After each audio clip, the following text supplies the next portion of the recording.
Yo you guys, it's Betcher here. A really short video today about this Corsair wireless mouse.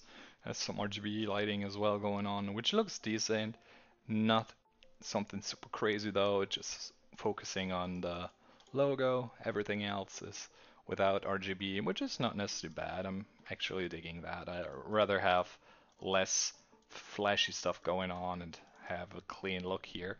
And otherwise, for the size and everything, that's really nice. I really do enjoy that. My hand is fitting on there quite nicely and feels really good to do stuff on here. And this is kind of what you can expect out of that.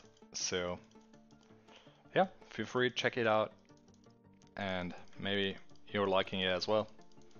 And then you can actually have a look yourself. So yeah, Corsair always good. So my name is Badger. Take care and until next time.